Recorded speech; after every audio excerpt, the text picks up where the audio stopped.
नमस्कार, आदाब, सत श्री अकाल। कैसे हैं आप सब? जैसा कि मैंने आप लोगों से वादा किया था कि मैं pedagogy, EVS, Hindi, social science विषयों पर एमसीक्यू लेकर आऊँगा। एमसीक्यू लेके आया हूँ आज पेडागोजी के ऊपर 30 से अधिक सवाल हैं।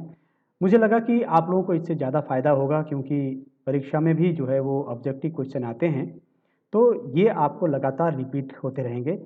अलग-अलग क्वेश्चंस में लेकर आऊँगा एमसीक्यू, तो आप लोगों को इससे ज़्यादा फ़ायदा होगा। अगर आप लोगों को मेरा प्रयास अच्छा लग रहा है, तो आप लोग इसे लाइक, सब्सक्राइब और दोस्तों को भी फॉरवर्ड करें ताकि जो परीक्षार्थी इसकी तैयारी कर रहे हैं, उनको फ़ायदा हो। और बेल आइकन ज़रूर दबाएँ ताकि सबसे पहले जो भी वीडियो मैं डालूँ, आपको मिल सके। तो देर नहीं करते, आज शुरू करते हैं पेडागोजी के ऊपर एमसीक्यू। आने वाले दिनों में लगातार आपको इस तरह के एमसीक्यू हर विषय पर मिलते रहेंगे। तो शुरू करते हैं। आज पहला सवाल है, शिक्षा शास्त्र का शब्द का अर्थ है B, to lead the child. शिक्षा शास्त्र का शब्द जो है उसका जो है वो अर्थ है B, to lead the child. शिक्षा शास्त्र का अध्ययन कहलाता है D, teaching methodology, teaching methods. अगला सवाल है, निम्नलिखित में से किसका उपयोग सही प्रतिक्रियाओं और उचित व्यवहार को बढ़ाने के लिए किया जाना चाहिए? जवाब है डी। अगला सवाल देखते हैं, निम्न में से किसका प्रयोग मामूली अनुचित व्यवहार को कम करने के लिए किया जाना चाहिए? निश्चित रूप से डी, इग्नोरेंस। शिक्षा और मनुष्य की प्रकृति पर एमिल या ऑन एजुकेशन पुस्तक किसके द्वारा लिखी गई है? जवाब है सी। अगला सवाल देखते हैं, शिक्षकों को चाहिए कि वे जानकारी को स्पष्ट और रोचक तरीके से विद्यार्थियों के सामने पेश करें और इस नई जानकारी को विद्यार्थियों की बातों से जोड़ें। तो इसका जवाब है बी, जिनके पास ऑलरेडी बच्चों में जो जानकारी उसमें और जानकारी जोड़ें। वह दार्शनिक जिसने गणित और वैज्ञानिक उपदेशात्मक में काम किया था, डी। अगला सवाल है, सीखने की प्रक्रिया को बढ़ाने के लिए प्रौद्योगिकी के उपयोग को शिक्षा में कहा जाता है, बी। छात्रों की गुणवत्ता का मूल्यांकन करने के लिए उपयोग की जाने वाली स्कोरिंग गाइड को कहा जाता है, ए। जॉन डेवी के अनुसार स्कूल एक डैश संस्था है और शिक्षा एक डैश प्रक्रिया है। तो इसका जवाब है ए। जॉन डेवी के अनुसार स्कूली छात्रों को इसके लिए तैयार करना चाहिए, किसके लिए? सी, प्रेजेंट लाइफ के लिए। प्रतिक्रियाएं जो किसी विशेष स्थिति में संतोषजनक प्रभाव उत्पन्न करती है, उस स्थिति में फिर से होने वाली डैश सी आती है, सी, मोर लाइकली। अगला सवाल देखते हैं, प्रतिक्रियाएं जो असुविधाजनक प्रभाव उत्पन्न करती हैं, उस स्थिति में फिर से घटित होने वाली डैश बन जाती है। इसका जवाब है बी।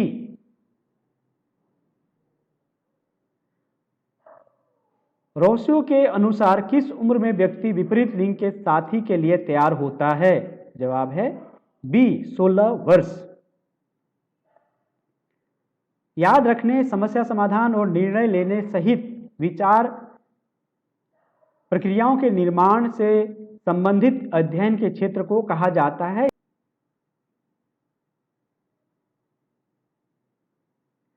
अगला सवाल देखते हैं, जिन पियाजेट ने संज्ञात्मक विकास डैश चरणों का प्रस्ताव रखा, डी, 4। अगला सवाल देखते हैं, जितनी अधिक बार किसी विशेष क्षमता का उपयोग किया जाता है वह डैश बन जाती है, स्ट्रॉन्गर, ताकतवर और शक्तिशाली बन जाती है। अगला सवाल देखते हैं क्या है, एक विशेष क्षमता जितनी देर तक अप्रयुक्त रहती है, अनयूज्ड रहती है, मतलब the longer a particular ability is unused the dash it becomes, क्या है? ए, वीकर, कमजोर हो जाती है वो।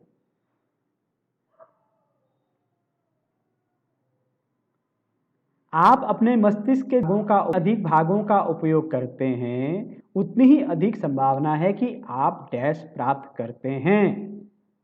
The more parts of your brain you use, the more likely you are to dash information. क्या करते हैं? सी, रिटेन करते हैं उसको। एक निगमात्मक तर्क का निष्कर्ष है ए। अगला सवाल देखते हैं। आगमात्मक तर्क के निष्कर्ष की सच्चाई है बी। अगला सवाल देखते हैं। एक या एक से अधिक कथनों से तार्किक रूप से निश्चित निष्कर्ष पर पहुंचने के लिए तर्क करने की प्रक्रिया कहलाती है बी। नेक्स्ट सवाल देखते हैं। जिस तर्क में दिए गए कथनों को निष्कर्ष की सच्चाई के लिए मजबूत सबूत की आपूर्ति के रूप में देखा जाता है उसे कहते हैं ए। अगला सवाल देखते हैं। जिन पियाजेट के अनुसार बच्चों के अमूर्त तर्क और तर्क कौशल का विकास होता है। अगला सवाल देखते हैं। बच्चे आमतौर पर डैश और डैश चरणों के दौरान अहंकारी होते हैं। Children are usually egoistic during dash and dash stages. तो जवाब है ए। जिन पियाजेट के अनुसार प्रवेश करते समय बच्चे अहंकारी नहीं होते। जवाब है डी। जवाब है डी। अगला सवाल देखते हैं। जिन पियाजेट के संज्ञात्मक विकास के सिद्धांत के अनुसार ठोस परिचालन चरण उम्र होती है डी 7। अंतिम सवाल देखते हैं क्या है। जिन पियाजेट के संरचनात्मक विकास के सिद्धांत के अनुसार औपचारिक परिचालन चरण उम्र में शुरू है होता है। जवाब सी 7। तो ये 30 के आसपास जो सवाल मैं लेकर आया हूं आप लोगों के लिए निश्चित तौर पर ये फायदेमंद होंगे ऐसा मुझे लगता है। मैं इसी तरह के सवाल एमसीक्यू आप लोगों के लिए हर बार लेकर आऊँगा। कल किसी और विषय पर, ईवीएस पर, अहोम इतिहास पर, उसी तरह से हिंदी पर, सोशल स्टडीज़ पर। तो लगातार आप लोगों को इस तरह के सवाल नहीं रहेंगे। निश्चित रूप से ये आपके लिए फ़ायदेमंद होंगे। अगर आपको ये इससे मदद हो रही है, आपकी मदद कर पा रहा हूँ, तो निश्चित तौर पर आप लोग इसे लाइक, सब्सक्राइब और दोस्तों को भी फॉरवर्ड करें। क्योंकि आने वाले समय में आप लोग जो अब पढ़ रहे हैं वो आप लगातार नहीं पढ़ पाएंगे। ये रिवीजन आपका लगातार होता रहेगा। पार्ट 1, पार्ट 2, पार्ट 3, पार्ट 4 इस तरह से मैं देता रहूँगा अलग अलग सवाल। तो आपने जो अब तक अपना पढ़ा होगा वो आपको ये रिवीजन का काम करेगी। इसलिए आप लोग मुझे बताइए कि और किस तरह के सवाल लेकर आएँ। बहुत शुभकामनाएं। लोगों को बहुत बहुत शुभकामनाएं। बहुत बहुत धन्यवाद। आप लोगों ने बहुत ध्यान से सुना।